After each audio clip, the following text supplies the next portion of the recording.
pelaksanaan tes lisan. Pertama, sebelum tes lisan dilaksanakan, seyogyanya tester sudah melakukan inventarisasi berbagai jenis soal yang akan diajukan kepada tester dalam tes lisan tersebut. Sehingga tes lisan dapat diharapkan memiliki validitas yang tinggi baik dari segi isi maupun konstruksinya. Kemudian yang kedua, setiap butir soal yang telah ditetapkan untuk diajukan dalam tes lisan harus disiapkan juga pedoman atau ancang-ancang jawaban betulnya. Hal ini dimaksudkan agar tester di samping mempunyai kriteria yang pasti dalam memberikan skor atau nilai kepada tester atas jawaban yang mereka berikan dalam tes lisan tersebut.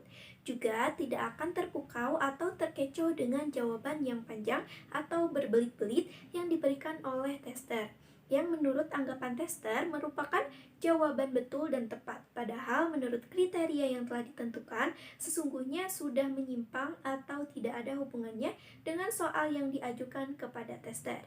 Kemudian yang ketiga, jarang sekali menentukan skor atau nilai hasil tes lisan setelah seluruh tester menjalani tes lisan. Jadi, skor atau nilai hasil tes lisan harus sudah dapat ditentukan di saat masing-masing tester selesai tes. Hal ini dimaksudkan agar pemberian skor atau nilai hasil tes lisan yang diberikan kepada tester tidak dipengaruhi oleh jawaban yang diberikan oleh tester yang lain.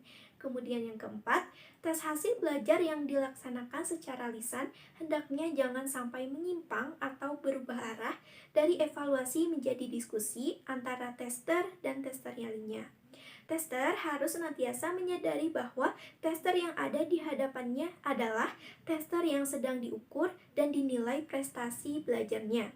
Kemudian kelima, dalam rangka menegakkan prinsip objektivitas dan keadilan dalam tes yang dilaksanakan secara lisan, tester hendaknya jangan sekali-kali memberikan angin segar atau memancing-mancing dengan kata-kata, kalimat-kalimat atau kode-kode tertentu yang sifatnya menolong tester tertentu dengan alasan kasihan atau karena tester menaruh rasa simpati kepada tester yang itu. Kemudian menguji pada hakikatnya adalah mengukur dan bukan membimbing. Kemudian yang keenam, tes lisan harus berlangsung secara wajar.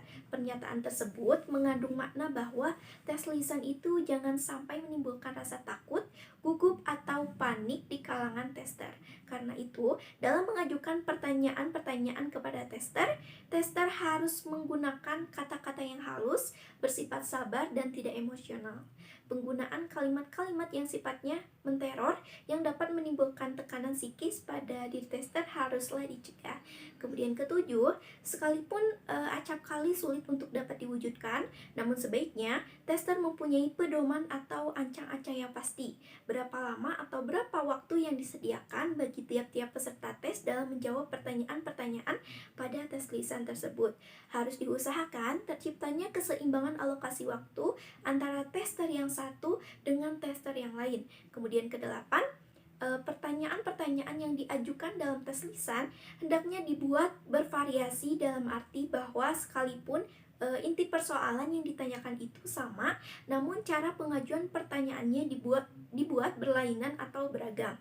Hal ini dimaksudkan agar tester yang dites lebih akhir karena sudah memperoleh informasi dari tester yang telah dites dahulu, jangan sampai memperoleh nasib yang lebih mujur ketimbang tester yang dites lebih awal.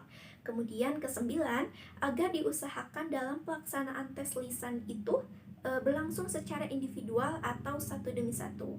Hal ini dimaksudkan agar tidak mempengaruhi mental tester yang lain. Misalnya, apabila dalam tes lisan itu secara serempak tester berhadapan dengan 2 orang, tester atau lebih dan pertanyaan yang sedang diajukan kepada tester yang dapat kesempatan lebih awal tidak mungkin dapat dijawab oleh testi berikutnya, maka mental testi yang belum dites akan menjadi menurun sehingga akan mempengaruhi jawaban-jawaban berikutnya.